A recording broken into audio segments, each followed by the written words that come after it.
5 chapter 12। आज के chapter का नाम है अशोका द ग्रेट, अशोक महान। We see the Ashoka Chakra on the white band of our national flag. This has been taken from the Ashoka pillar.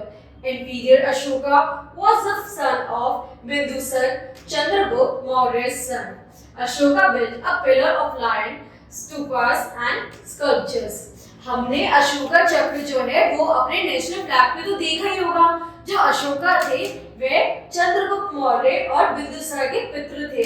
उन्होंने कई तरीके की पिलर ऑफ लाइन बनाए हैं, स्तूपास और स्कल्पचर्स बनाए हैं। Ashoka was a great king of India. He was fearless and great warrior since his childhood.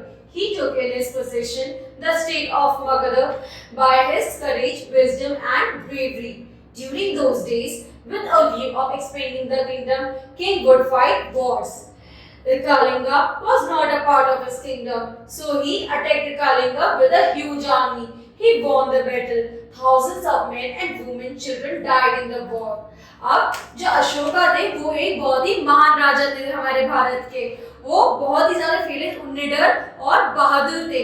वो कई उस टाइम पे ऐसा कहा जाता था कि किसी राज्य को जीतने के लिए और अपना बनाने के लिए लड़ाई लड़ी जाती थी। इसी तरीके से वहां पर भी लड़ी गई। उन्होंने कलिंगा उनके देश में नहीं था, उनके साथ नहीं थे, इस वजह से उस पर उन्होंने हमला किया जिसमें कई कई आदमी, औरतें और बच्चे भी मारे गए थे जिस युद्ध में। This mass killing of people turned the life of Ashoka. He hated war. He considered offense, even causing harm to living species. He became the follower of Buddha religion. लेकिन जो अशोका थे उन्होंने जब ये देखा कि राजा किस तरीके से लड़ाई मारपीट लोगों को मार के अपना राज्य छीनते थे, उन्होंने बुद्धा रिलीजन फॉलो करने की सोची, क्योंकि उन्हें लड़ाई मारपीट लोगों को मारना बिल्कुल भी अच्छा नहीं लगता था। Ashoka devoted himself for the good and welfare of human beings. He built many hospitals for people and animals, dug up wells and tanks in his kingdom, spread message of truth, non-violence, compassion and love to all people, curbed consuming meat in the royal kitchen completely.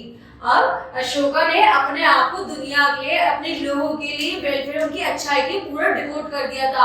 वहां पर उन्होंने कई तरीके के hospitals बनवाए, लोग जानवरों के लिए, सबके लिए वहां पे कुएं खुदवाए, पानी का इंतजाम किया और अपने राज्य में सच और नॉन वायलेंस, कंपैशन का, प्यार से रहने का एक मैसेज फैलाया। वहां पर मीट कंज्यूम करना भी उन्होंने बंद करा दिया था, रसोइयों में बनवाना।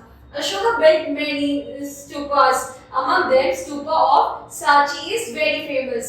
He got carved and engraved good teaching at pillars at many places. His teaching were: have mercy on all species, serve your parents, respect your teachers.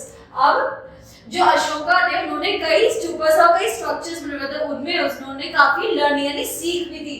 उनमें से कुछ सीखती हमें सब पर मर्सी करनी चाहिए, चाहे जानवर हो चाहे इंसान हो।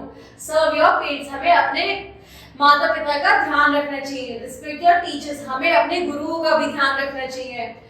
Emperor Ashoka became a Buddhism. He worked hard to spread the teaching of Buddha far and wide. Ashoka ने बुद्धिज्म को अपनाया था और उन्होंने इसका मैसेज भी पहुंचाया था लोगों को कि हमें हमेशा दूर दूर तक मैसेज फैलाया था कि हमें पीस में रहना चाहिए। In Saran, near Varanasi, we can see the beautiful Ashoka pillar with 4 lions on the top. सम्राट अशोका ने बौद्ध धर्म अपनाया था जिसमें भगवान बुद्ध की शिक्षाओं का विस्तार करने के लिए कठिन परिश्रम किया। वाराणसी के पास सारनाथ के से सुंदर अशोका स्तंभ के शिखर पर 4 शिव एक साथ देख सकते हैं। ठीक है बच्चों, अब अगली क्लास में अगला चैप्टर पढ़ेंगे। Thank you.